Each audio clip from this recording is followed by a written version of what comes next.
Let's give God a mighty clap offering. Now we are now in chapter 44. We only have 6 chapters left of the book of Genesis, and I can't believe that we're able to finish it in for 44 weeks now, so 50 weeks, almost a year. Yes. Almost a year. When we there are some chapters that we did twice. There's probably we did well. We probably only have skipped one time, and we did an introduction one. So overall, 1 year. Target date is May. It will end last year, and we're on target. So praise the Lord for that. And chapter 43. Last week we studied about the feasting and being a wonderful time with the family of Joseph without revealing who he is. And today we find ourselves in chapter 44, where there will be when they went back after the feasting, after the eating, after the fellowship, their sacks will be filled to the brim.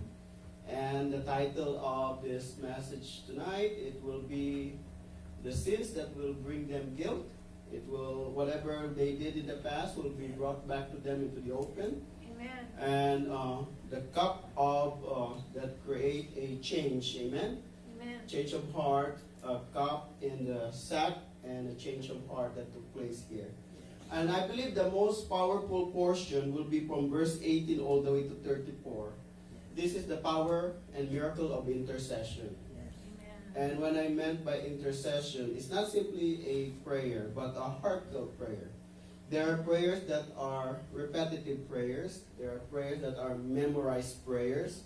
There are prayers that are heartfelt prayers, broken prayers from the heart of a broken person.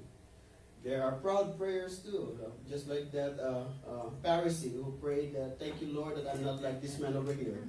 Amen. Right? So that's a real proud prayer. And there's also prayer of intercession. Intercession means to fill in the gap, to take the punishment out of that person. And Lord, just give it to me.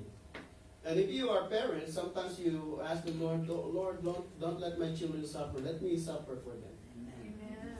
We can't, right? You know, sometimes it doesn't work that way, right? And so sin will always find us. Yes, Amen. It will find you sooner or later, whether we like it or not. Yes. Anything that will be hidden will come out into the open. So this chapter 44, verse 18, brought tears to my eyes when I was reading it. The power and the impact of Judah's prayer. And this particular area in verse 18 all the way to 34 cemented the reason why it has to be on his tribe, on the tribe of Judah, that the Messiah should pass. This particular prayer really removed whatever questions in the minds of theologians, teachers, preachers. Amen? And the moment that you read through the lines how Judah begged for the life of Benjamin, it really is that he deserves to be in his line should pass the Messiah. Amen? And just like right now, they are in the conclave, finding for the right folk, correct? Amen? And a lot of prayers, they said, a lot of intercession. So whatever is going on there, our prayers are also with that, because the person will follow prophecy. Amen? And whoever will be leading that very big and huge organization or religious organization will affect a world, amen, that we live in. Amen. So whether we like it or not, that is just how it works. This is the prophecy that the coming of this man will be a turning point to this day and age. Amen. That without there are no motive or intention to insult them. No, we love our Catholic friends. We love our family, Catholic family. We love the Catholic people. So this church never heard me ever attack that kind of religious. Amen. Amen. That's the good thing. We should never do any to anyone. Praise God. And we just look unto Jesus, the author and finisher and perfecter of our faith. I believe we should never focus on the differences, The only way to win them is through love. Amen. And they will know that truly we are God's disciple if we love them and we love one another as well. So the sins that brought guilt. Let's begin our message. We will all read, I believe, the 3 verses each. Begin with Pastor Brian, all the way to verse 34. And kindly give each and every one the microphones of our wonderful, faithful listeners out there. Hallelujah. Will be able to follow through with our study of chapter 34. Praise the Lord. Praise the Lord. Hallelujah. Genesis 44, Joseph's cup. And he commanded the steward of his house, saying, fill the men's sack with food as much as they can carry, and put each man's money in the mouth of his sack. Also put my cup, the silver cup, in the mouth of the sack of the youngest, and his grain money. So he did according to the word that Joseph had spoken. As soon as the morning dawned, the men were sent away, they and their donkeys. Praise the Lord. Go ahead, Sister Lani. When they had gone out of the city and were not yet far off, Joseph said to his steward, get up, follow the men.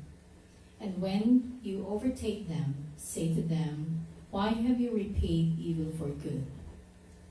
Is not this the one from which my Lord reigns, and with which he indeed practices divination? You have done evil in so doing. So he overtook them, and he spoke to them these same words. 7 to 9, Sister Rachel.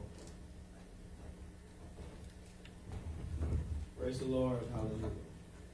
And they said to him, why does my Lord say these words? Far be it from us that your servant should do such a thing. Look, we brought back to you from the land of Canaan the money which we found in the mouth of our sacks. How then could we steal silver or gold from your Lord's house? With whomever of your servant it is found, let him die, and we also will be my Lord's slaves. Go ahead, Brother Max. Verse 10. And he said, now also let it be according to your words. He with whom it is found shall be my slave, and you shall be blameless. Then each man speedily let down his sack to the ground, and each opened his sack. So he searched, he began with the oldest and left off with the youngest. And the cup was found in Benjamin's sack. Go ahead, Sister Kat. Then they tore their clothes, and each man loaded his donkey and returned to the city. So Judah and his brothers came to Joseph's house, and he was still there, and they fell before him on the ground. And Joseph said to them, what deed is this you have done? Did you not know that such a man as I can certainly practice divination? Then Judah said, what should we say to my Lord? What should we speak? Or how should we clear ourselves? God has found out the iniquity of our servants, of your servants. Here we are, my Lord's slaves, both we and he also with whom the cup was found. But he said, far be it from me that I should do so. The man of whose hand the cup was found, he should be my slave, and as for you, go up in peace to your father. Hallelujah. Verse 18, 19, and 20, Sister Joman. Then Judah came near to him and said, O my Lord, please let your servant speak a word in my Lord's hearing, and do not let your anger burn against your servant, for you are even like Pharaoh. My Lord asked his servant, saying, have you a father or a brother? And we said to my Lord, We have a father, an old man, and a child of his old age, who is young. His brother is dead, and he alone is left of his mother's children, and his father loves him. Then he said to your servants, bring him down to me, that I may set my eyes on him. And we said to the Lord, the lad cannot leave his father, for if he should leave his father would die. But you said to your servants, unless your youngest brother comes down with you, you shall see my face no more. So it was when we went up to your servants, my father, that we told him the words of my Lord. And our father said, go back and buy us a little food. But we said, we cannot go down if our youngest brother is with us. Then we shall go down, for we may not see the man's face unless our younger brother is with us.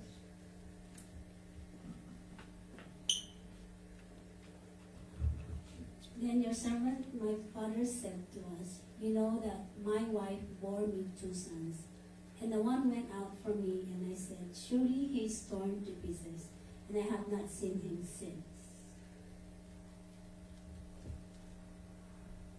All the way to 30.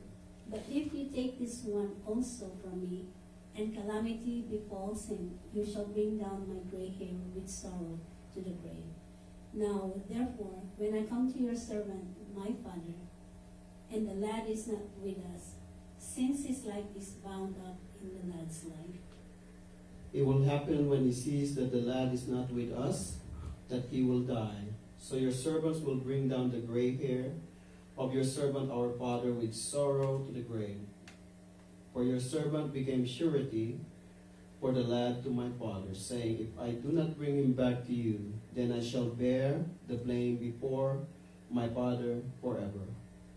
Now therefore please let your servant remain instead of the lad, as a slaves to my Lord, and let the lad go up with his brothers. For how shall I go up to my father if the lad is not with me? Lest perhaps I see the evil that will come upon my father. For a moment, let's close our eyes. Let's pray. Thank you, Lord, for the reading of your word. A very powerful intercession, prayer, and pleading in the heart of Judah captured, O Lord, our deepest emotions of a relationship between our Lord Jesus and to his kinsman, to the people that he tried to redeem. It brings us, O Lord, to the purpose of Calvary more than 2,000 years ago. It brings us to that silver chalice, O God. If this cup can pass over me. It brings us back, O Lord, to a lot of moment in our life that the Lord is giving himself for us to die for our sake, and we, hard-headed people, continue to refuse his invitation and reject him in our life and not give him time. Forgive your people. We don't know what we are doing. As we study this very meaningful passage of chapter 44, hold us, O Lord, with your righteous right hand. And I pray, O God, that the Holy Spirit will minister to us in a very special way. Speak, Lord, your words of encouragement, of your signs, wonders, miracles, knowledge, understanding, and fresh insights, even the very oracles of God. May we remember tonight's message forever in our life, because Joseph is a type of Christ. Jesus died on the cross. He came to his own received him not. But as many as received him, to them he gave the right to be called the children of God. Amen. This is the price of redemption, rejection of men. This is the price of the blood that was shed on Calvary's cross, so that everyone should be forgiven of all their past, present, and future sin. So that the sin that easily entangles this world, the power of this sin, the presence of this sin, and the penalty of this sin will be paid in full and will be declared tetelestai. He paid the debt that he did not owe.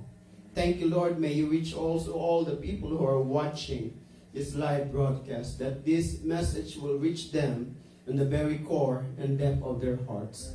I pray, Lord Jesus, that it will bring consummation in the brokenness of our heart, and it will bring restoration in the very needs of our soul. Into your hands, we commit everything. In Jesus' name we pray. Amen. Amen. Amen. Praise the Lord. Let's give God a clap offering. It is very difficult for me to give this message tonight. It was very meaningful. It was very powerful. Amen. So, as a form of introduction, may I divide this particular chapter 44 in the conspiracy that will take place from verses 1 to verses 3, the confrontation that will take place from verses 4 all the way to 15, and also the confession that will happen as a result of that intercession by Judah. Amen. In verses 16 all the way to 34. In that particular part of the conspiracy, in verses 1 to 3, we see a strong evidence of how Joseph dealt with his brothers, the same love he has with them, with their dealing with their greed in their lives, that they once sold him into slavery for money. So now let them have all the money they want before their very eyes, so that they will be sick with the very sight of it. Are we following? Amen. He provided a very powerful conspiracy theory. And here he asked his servants to do these things. He wants to prove a point. Amen? And not only that, brothers and sisters, having dealt with their greed in verses 1 to 3, he will deal with their grudges. These grudges, eventually, you have to make a decision to continue to hold it or let go of it. You will realize at the end of your life that these grudges brought you nothing but pain, heartache, and misery. You could have lived a life that is filled with freedom if you have let go and let God, let Him be in control. Let's give it a clap offering. And just because Joseph was a threat to the 10 brothers, he wants also to show in this test if Benjamin will be a threat to them as well. He wants to find out what will be their stand the moment that Benjamin will be found to be the culprit. Are we following? Amen. He wants to test their heart. So this is a very powerful plan that was put into motion by Joseph. It's amazing because he is really super intelligent by the anointing of God. He was being led by the Holy Spirit here. By placing this silver cup in Benjamin's sack, as we will read, it will lead to a dramatic scene where they will all be accused of theft, especially Benjamin. And in such situation, how the brothers, will they throw him under the train? Like what they did to Joseph? Or there will be a change of their heart? And I believe the turning point of chapter 44 is that in unison, these brothers become in one accord, spiritually changed, heart transformed, souls that were darkened are now in light of God's truth. Let's give it a clap offering. And I don't know about you, because if you simply read between the lines, you will not really capture what the Holy Spirit is trying to tell us, because the story will highlight Joseph's deliberate. It seems like from chapter 42, 43, and here in chapter 44, there was a deliberate manipulation of events that are transpired. Yes. He is like a puppeteer. He's trying to control, but he has a major point to show the intention and motives of the heart of the brothers. He wants to see if there is transformation. He wants to see if there's change. Because if you bless somebody, it's so easy to bless people, but sometimes this blessing doesn't change them. In fact, it corrupted them. Can I hear some ouch and amen? And so many times that we want to really help people, and there are several times that I tried to do this, and my father-in-law will always tell me, Sister Duena's dad, he will tell me, don't throw your pearl to the swines. Amen. No matter how you do, there will always be swines. I Yes. said, at least give them a chance. Right? That's what his dad would always tell me. Amen. Because I tried to reach out to people that he thought that they not worth your time. Go ahead. A leopard doesn't change its spots. Is it because in this area that the true heart in the ministry and mission will show? Amen? Amen. It is in this area where we are not selective on who we minister to. Go ahead. Amen. And another thing, our way ain't God's way. It is our way to be selective. It is God's way for everyone. Amen. Amen? The gospel is for all Amen. or none at all. Amen. We are no respecter of person. This church is no respecter of anyone. And just like Jesus said, I am no respecter of anyone. God is no respecter of person. We continue to minister to anyone. Even in the mind of the world, they don't deserve these pearls of God's wisdom. Amen. Amen? Amen. But we give them the chance. Amen. Praise Praise the God. Lord. Let's give God a clap offering. Hallelujah. Amen. Yes. The emotional responses of the brothers were something to also take note here. And Judas' compelling, very powerful intercessory prayer and pleading in for the life of Benjamin. And ultimately, it also revealed the heart, the character, the progress of reconciliation in that family. Amen? The key themes in this particular passage is testing and redemption. God will test our heart. The only way for us to be tested in our hearts is through His Word. The Word is the plumb line. Can you hear some amen? Amen. The Word of God is the standard. Not the doctrines of men, not all these extra books, but the Word itself. Amen. Sola Scriptura. The Word alone. Amen. And this is where we are being tested, and through the Word that became flesh, we are redeemed. Can you hear some amen? Let me repeat that. Through the Word, the written Word, Sola Scriptura, we are being tested. And through the Word that became flesh, John chapter 1 verse 1, we get our redemption. We become redeemed. Amen? That is one of the powerful themes here. The second one is the silver cup. The silver cup will give us way back into the time of our Lord in the Garden of Gethsemane, where He said, if this cup, if there's a way, let it pass from me. Amen. Nevertheless, let your will be done, Amen. not mine. Let's give God a clap offering. Amen. Take note also of that silver chalice or silver cup. He was sold for 20 pieces of silver. Joseph. Our Lord Jesus was betrayed for 30 pieces of silver. Amen.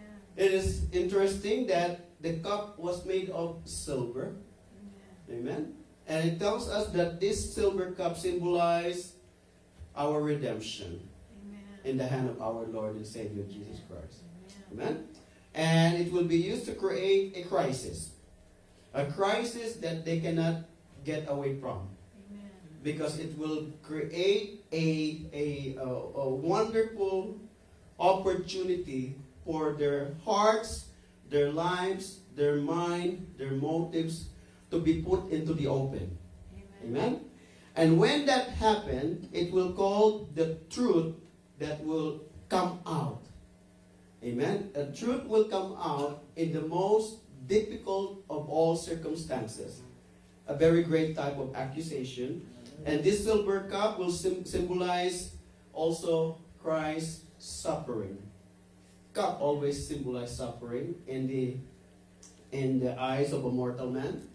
Cup symbols suffering. In the type of Jesus, types and shadow, the cup means if this cup should pass over me, nevertheless your will be done. That means if this suffering that I'm about to encounter, experience, if it's possible, I avoid it, but nevertheless let your will be done. So that means the cup is also a symbol of suffering.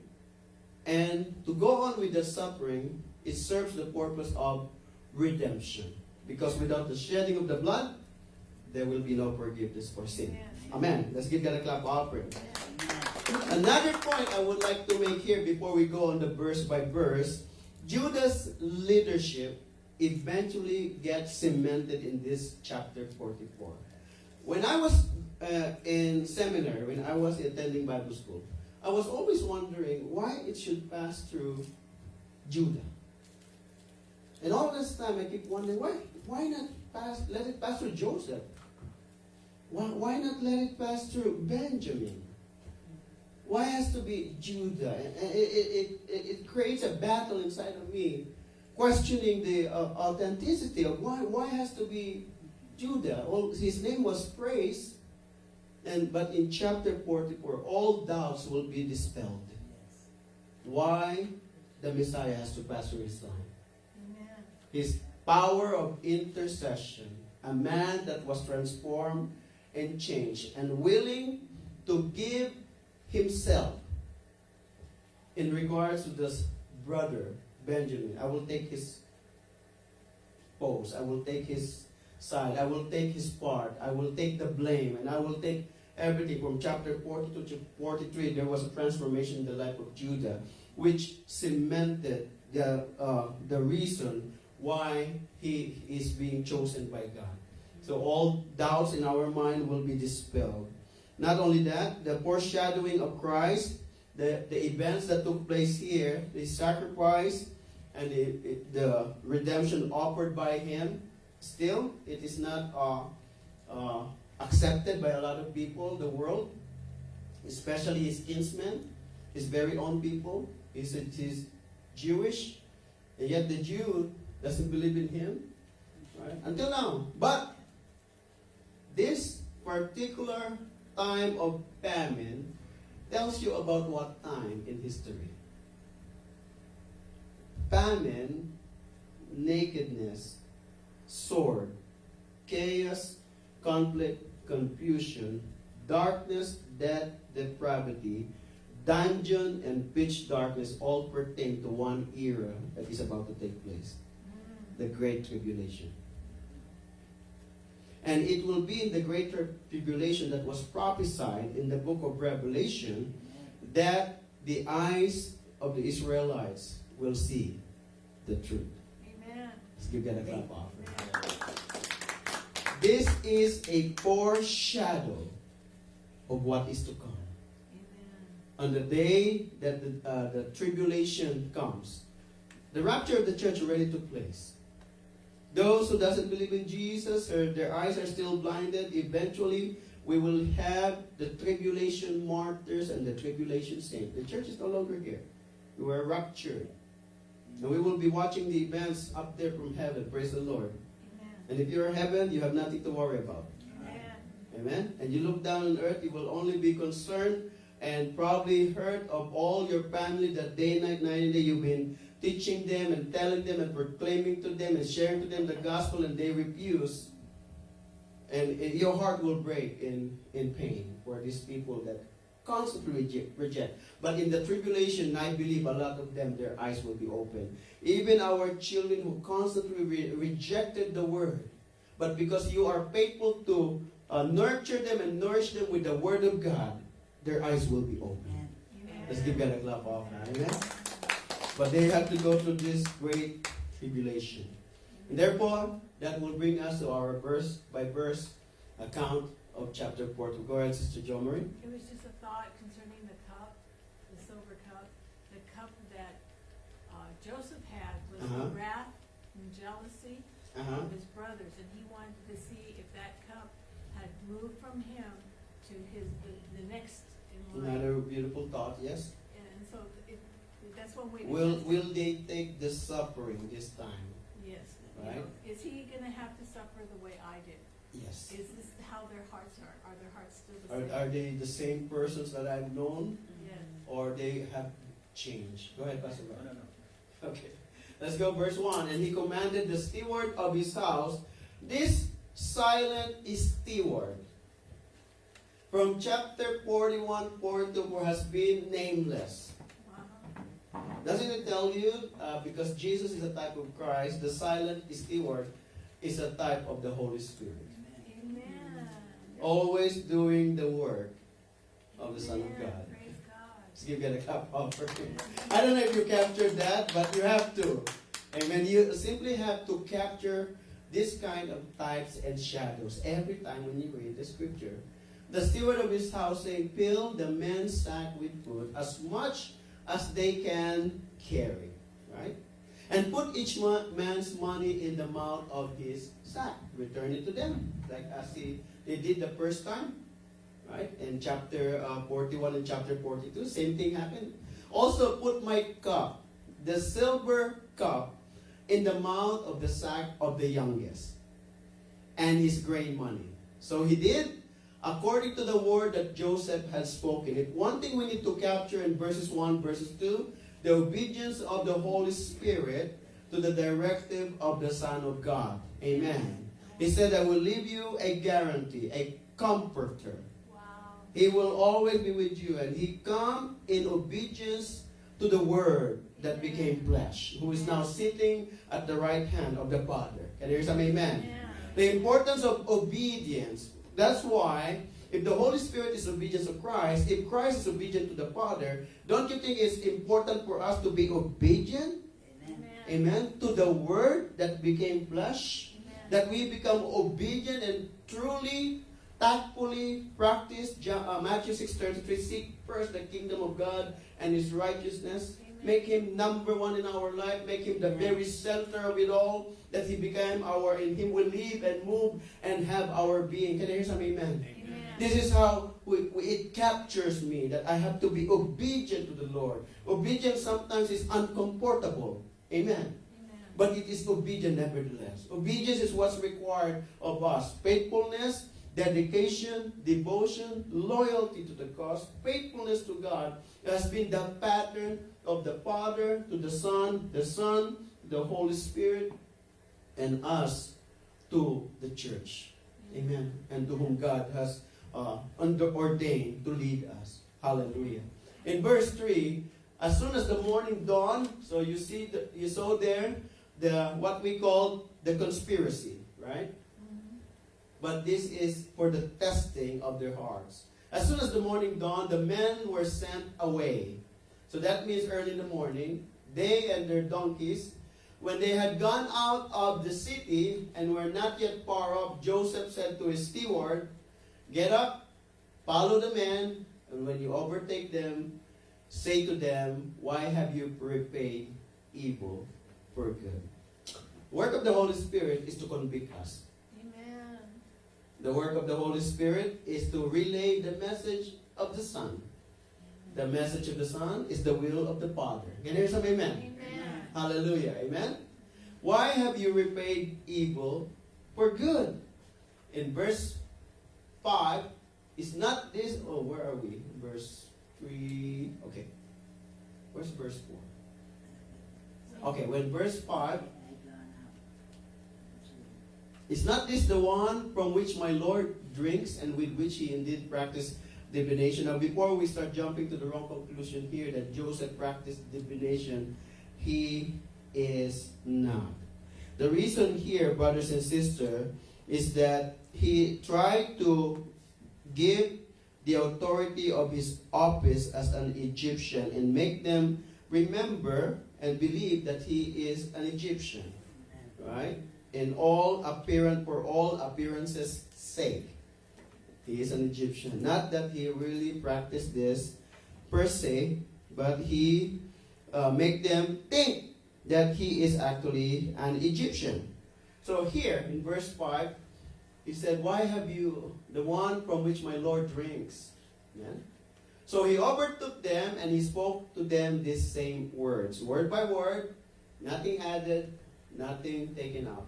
What does it tell you in verse 6? The Bible says in the book of Revelation, in the one of the last verse, anybody who adds and subtracts from these words of mine, their name will be removed from the Lamb's book of life. Ouch. That's how dangerous it is. What the Lord is spoken to us, that's what we declare. Amen. No extra added, or you try to make it more flowery, or you try to declare it in a much more appetizing way, right? Appealing way. If we don't declare the word in its entirety, in the truth, we are guilty of sugar-coating the gospel. Can you hear some ouch? Ouch. We cannot sugarcoat the truth. Amen. It's still a lie, right? We have to declare it per se as is.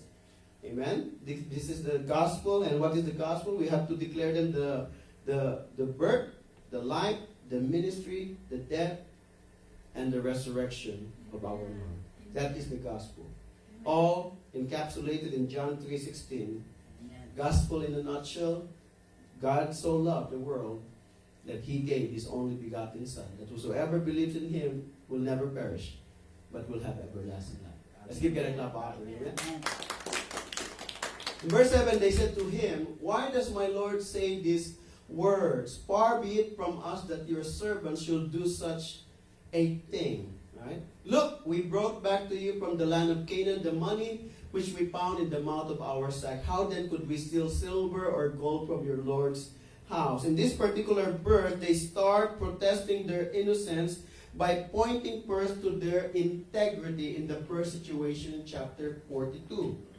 Right? Where one of they were found their money, and they told them to the Joseph in chapter 48, the last time the money were there, and we're returning it, plus we're bringing extra to pay for whatever grains we can buy from you. Right? So they protested their integrity, their innocence, pointing to them that they returned the money the last trip, and by declaring death. This is how strong their words are. Death to the perpetrator, death to the one that you can find the cup. Ouch. They are not afraid to declare such words because they know that they are innocent. Right? Now, if you know that you're innocent, you will not be afraid to declare the same words as well. Amen. You know in your heart that you didn't touch anything. You can swear an oath in heaven and earth, right? And this is a declaration of truth. Unfortunately, there was a conspiracy that took place in verses 1 to 3. These are all, what do you call that? Setup.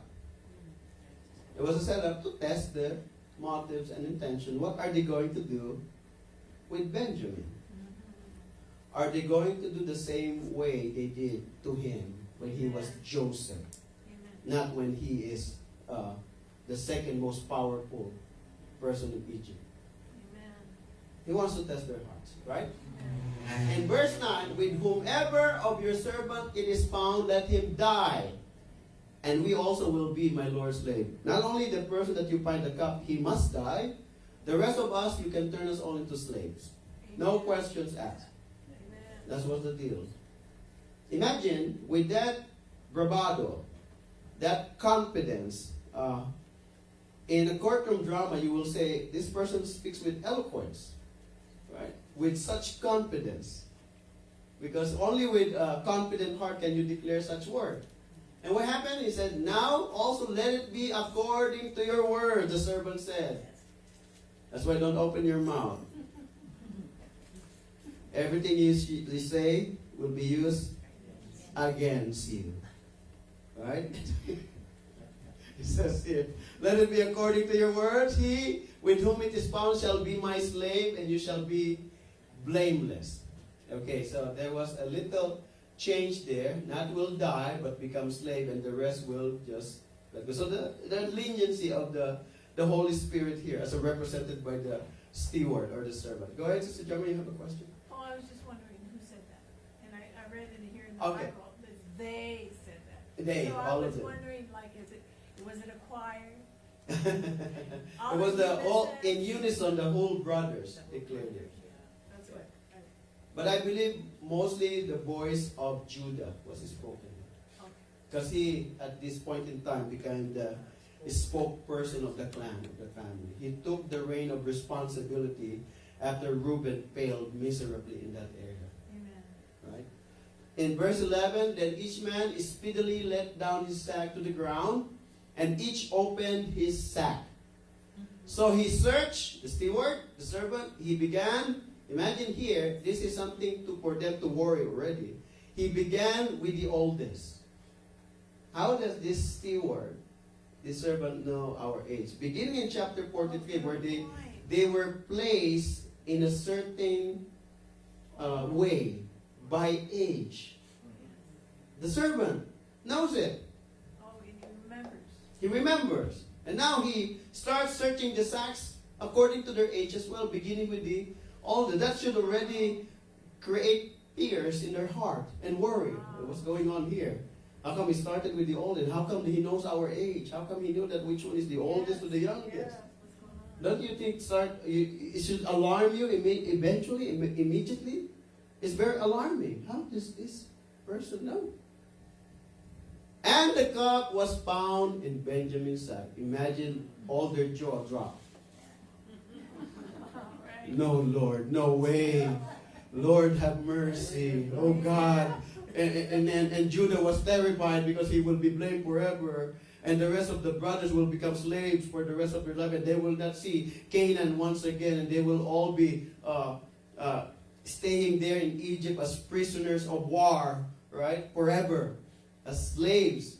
Imagine their hearts sank. You have to really capture the moment. Capture it with your eyes closed and reading through the verse. Oh my Lord. Imagine the heart throbbing in Judah or each of the brothers. The perspiration coming out of them. The tears in their eyes. And of course, Benjamin, I didn't do anything. Right?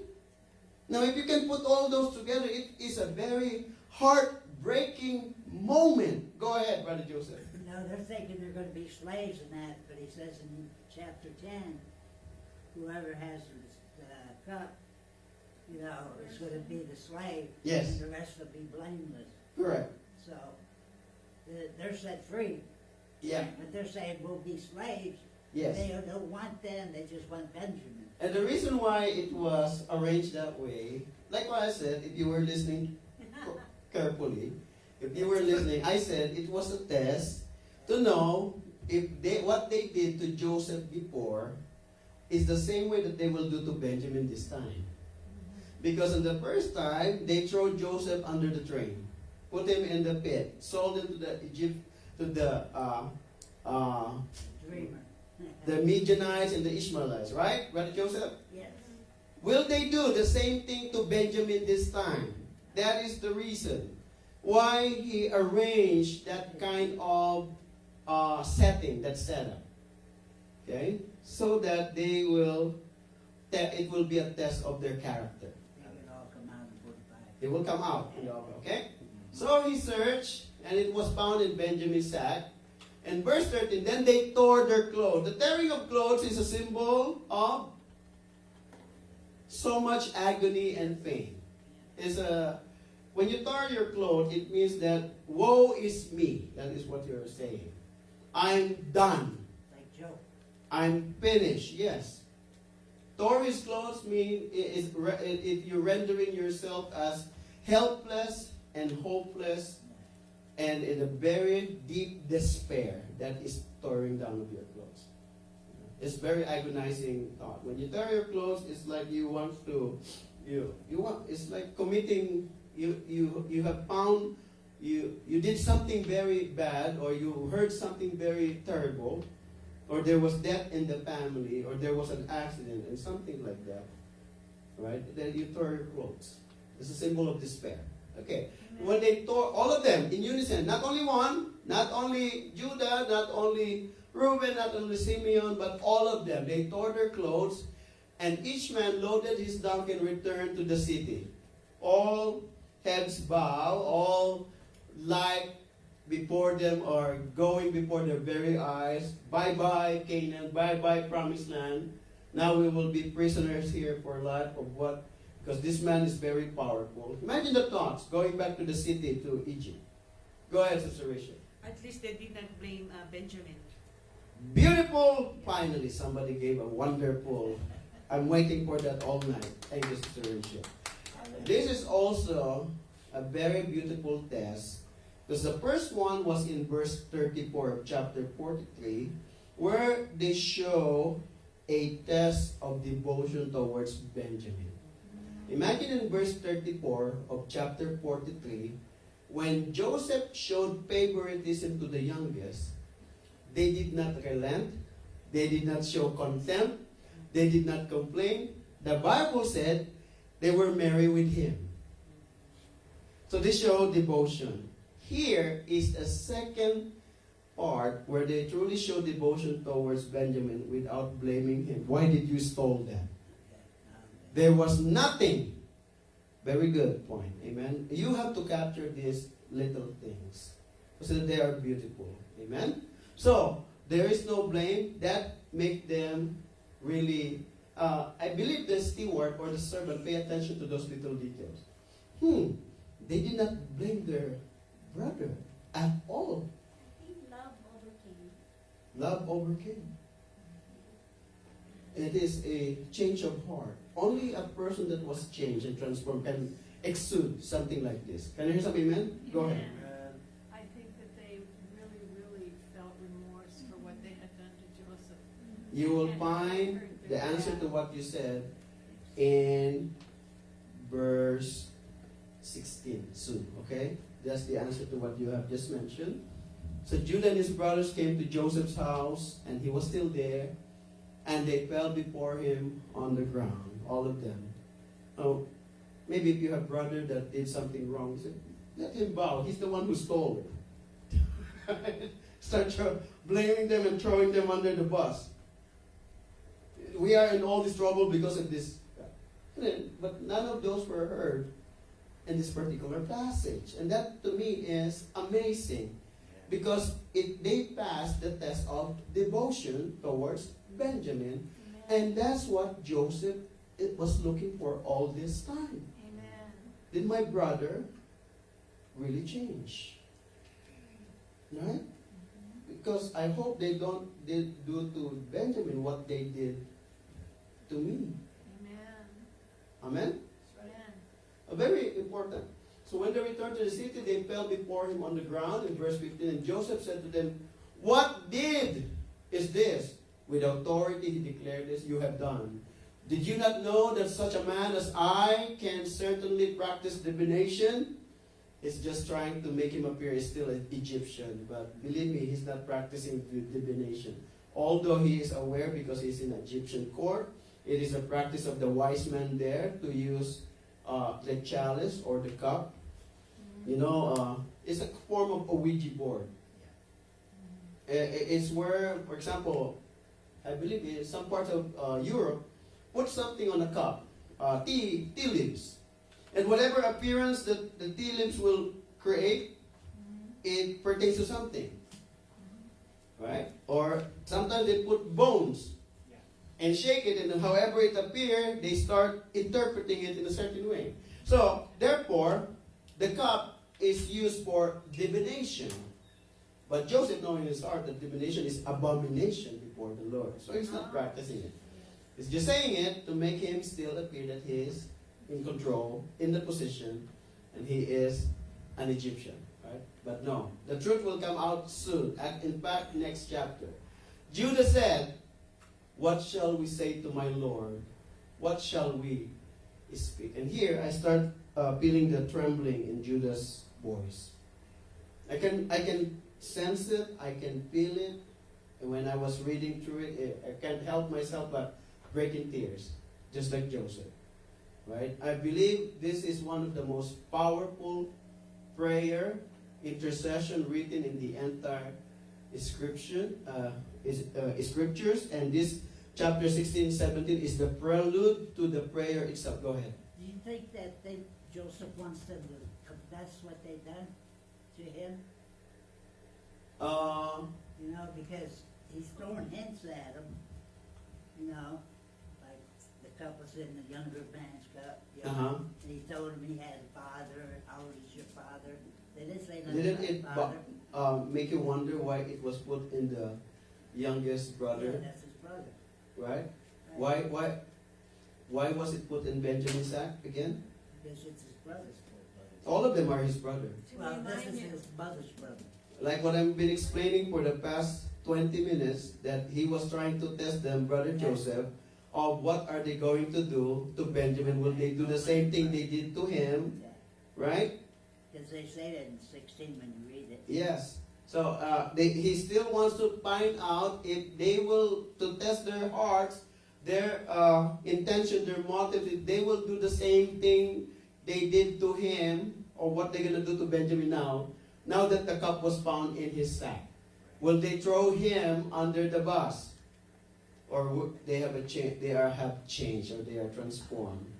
They become matured. Right? And I believe here in verse 16 is the 13th point. He said, what shall we speak, or how shall we clear ourselves? This part, God has found out the iniquity of your servant. I think that is enough. Yes.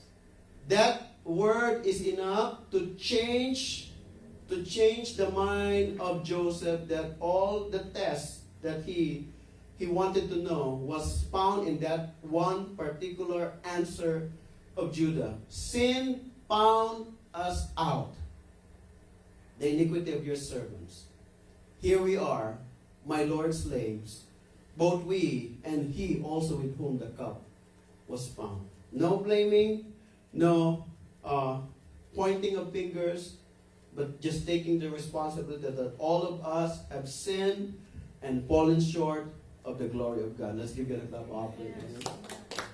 We have all sinned. We are sinners. Nothing good came out of us. God has found out the iniquity. This iniquity finally finds its way into the open. Go ahead. The evil was done by all the brothers but for Benjamin, but his evil is in having the cup. He has the cup. That's why they all. Yes. He was given the cup to him so that he will be found out what will they do now to Benjamin, Right. who is the real brother of Joseph. That's what Brother Joseph is trying to say. Okay? What will they do? How does the brothers react? But he said, this is the word of Joseph. Far be it from me that I should do so. The man in whose hand the cup was found is still holding himself here. Still holding, he already got a change of heart, but he's still holding himself. Said, the man in whose hand he still wanted to further get some evidence. Further proof that they really changed. Not only one instance, but he needs more proof. So that's why he said, the man in whose hand the cup was found, he shall be my slave. And as for you, go up in peace to your father. So this further testing to truly test their devotion to Benjamin and their hearts, are they changed, or their lives really are one. Amen? And that means that they are united in their decision on what to do. Here is very powerful. When he said, only the one whose the cup was found. Beginning with verse 18, the intercession of Judah for Benjamin. That means the filling in the gap, the taking the part, the taking the blame. Judah is now presenting himself, not any of his brother, but only him alone. And this particular area, verses 18 to 34, cemented why the Messiah need to pass through the tribe of Judah. Amen. This verse, he said, Judah came near him and said, he came near him, that means within the ear, everybody can hear. Right? But closer means, when he came near, it is a form of humility, begging, pleading, crying.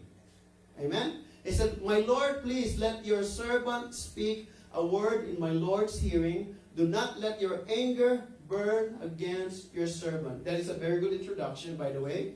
For you are even like Pharaoh. Whenever you do a writing, an introduction to your letter, you start first with adoration. Very important. That's adoration. That is also the pattern of prayer. Adoration, confession, thanksgiving, and supplication. Amen. Was followed line by line by Judah. He followed it by adoration. Same thing when you pray to the Lord. This is how you pray. Our Father, who art in heaven, hallowed be thy name. You begin with praise. And that makes a difference.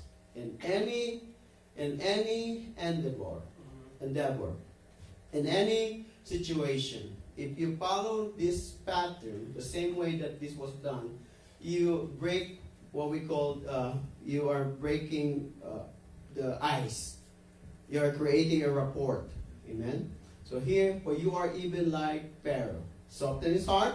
Yes, my Lord asked his servant. He went back, narrating everything from chapter 42 and 43. He said, my Lord asked his servant, saying, have you a father? He is reminding him.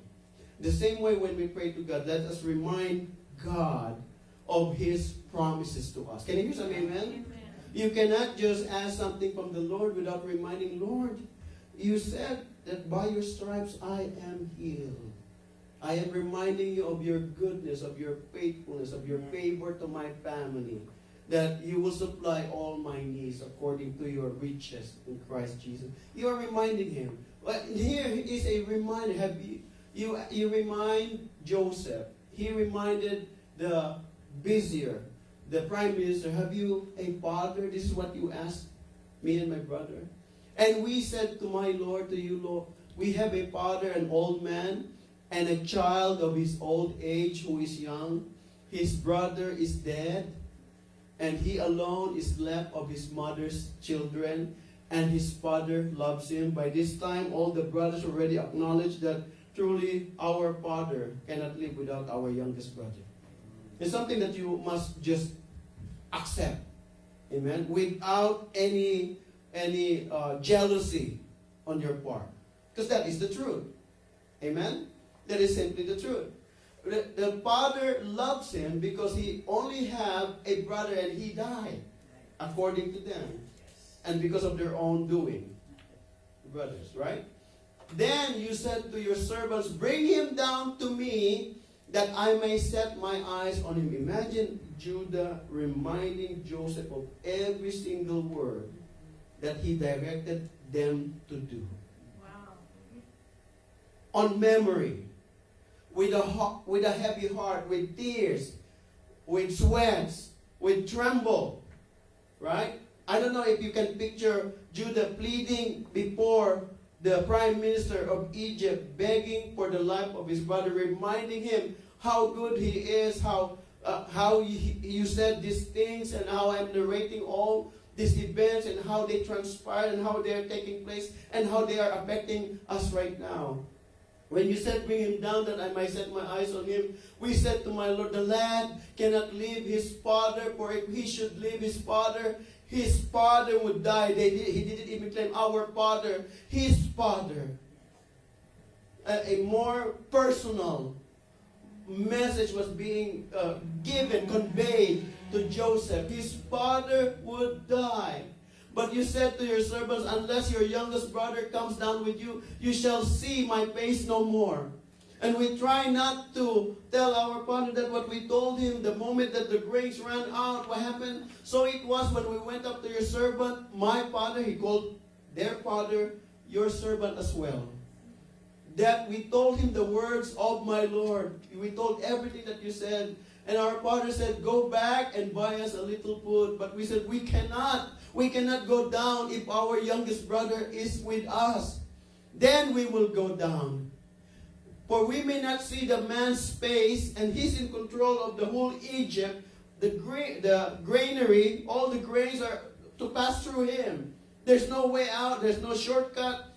Whether we like it or not, we have to deal with him. And he made a declaration, unless we bring our youngest brother, we could never see his face again. Imagine he's talking of his heart before the prime minister, and he's telling and sharing his heart when he was talking to Jacob. He was caught sandwiched in between here. Judah is pleading for the life. That's why Jesus said he is the mediator between God and man. Amen? He has to take humanity so that he will take the side of the sinful human and the deity and divinity of God so that we become one. And because of that cross that went from heaven to earth, and from south, from east to west, to show us the great love of God, that He will intercede in behalf of you and I. Let's give God a clap offering, church. Hallelujah. The cry of Judah here is so strong. Then your servant, my father, said to us, you know that my wife Rachel bore me 2 sons. And the one went out from me, and I said, surely he's torn to pieces. Exactly the words of Jacob were relayed to the prime minister, who is Joseph.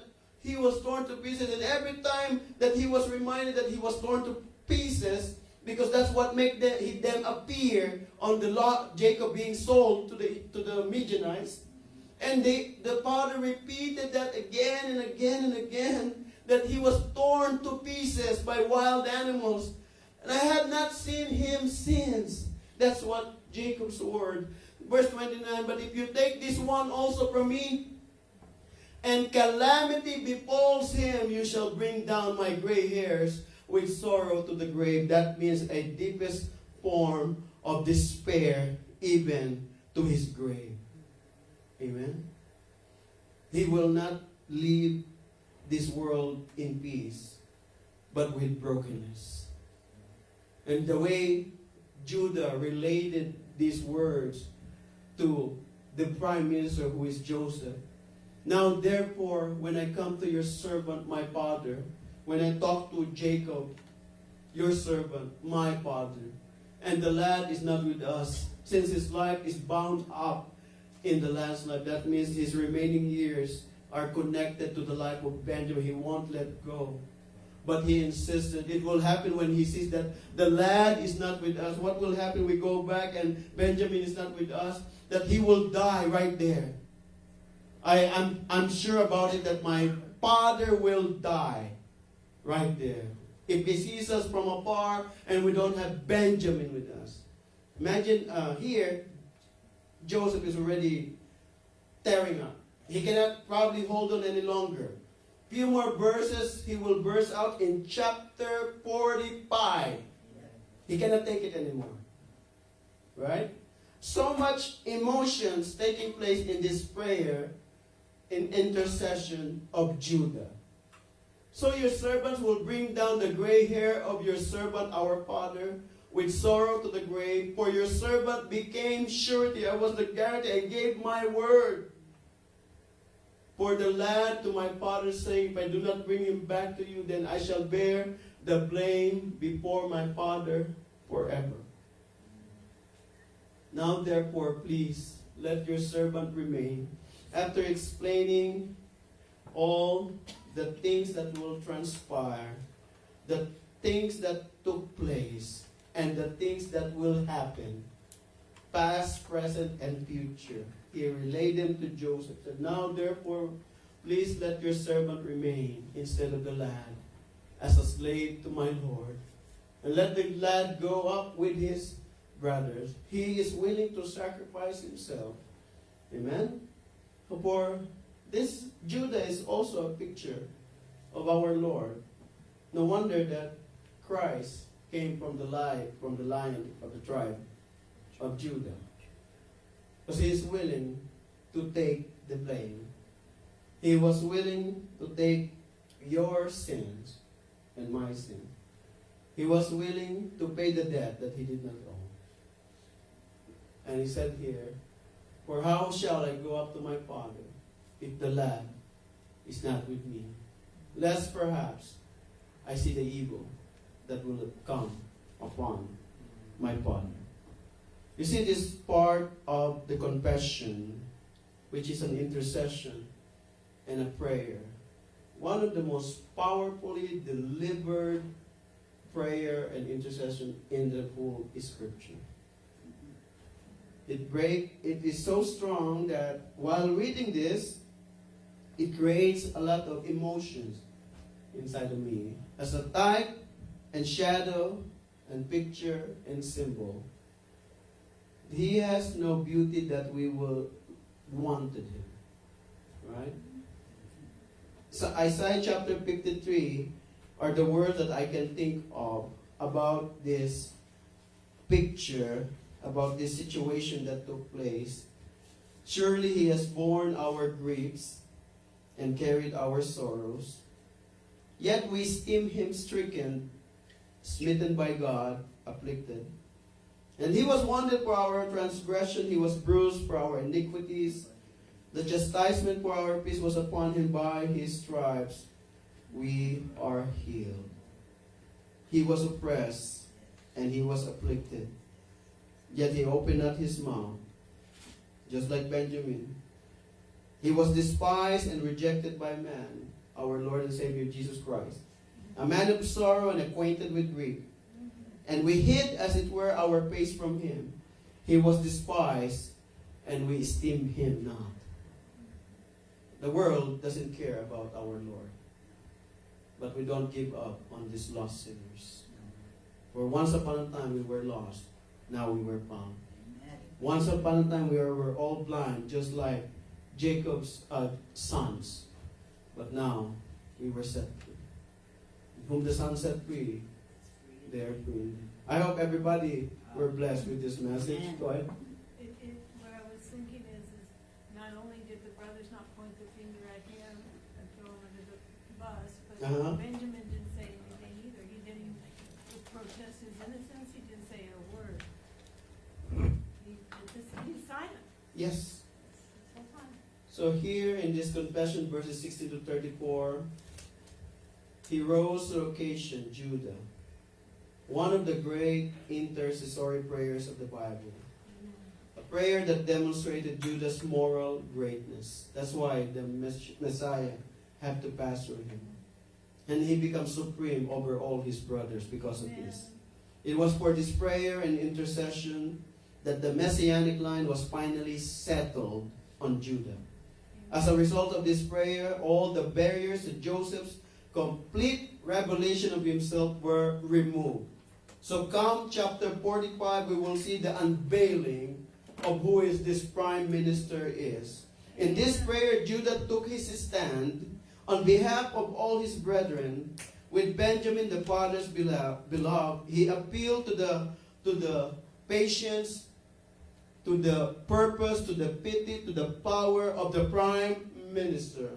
He reminded Joseph of his inflexible demand that be approached only if they bring Benjamin.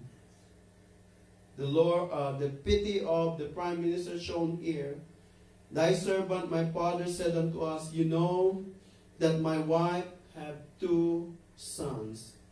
The one went out from me, and the other one was torn to pieces. I saw him not since then. If you take Benjamin with you, you will bring down my gray hairs with sorrow to grave. I believe that portion touches Joseph's heart. When he said, he relayed the word of Joseph. If you take Benjamin, I already lost Joseph. If you take Benjamin, it will bring me down my gray hair. Go ahead. That's why Ben. he said, Joseph heard that what happened to him, and he's standing there. Yes. And he's feeling sorry for him now. Yes. He's saying, well, my father already almost died because of me. Yes. I Yes. can't let this lad die. Kill him. Amen. Very good. I cannot let him really suffer. Yeah. He suffered once when he lost me. I won't let him suffer because of Benjamin. And because of that, there is an unveiling in the next chapter. I hope to see you all next week. And those who are watching, I hope that everybody was moved with this special message that we have tonight in chapter 44. That's all right. And And we will invite Sister Rachel to close us in prayer. Go ahead, Sister Do Joma. you have any announcements? Is there going to be a prayer meeting this Friday? Anything planned? What's going on? I think Is the prayer meeting this coming Friday? I think it's next Friday. next Friday. Next Friday. Okay. However, we prepare for Mother's Day this coming Sunday. No? I think 17 and 31. I don't know yet.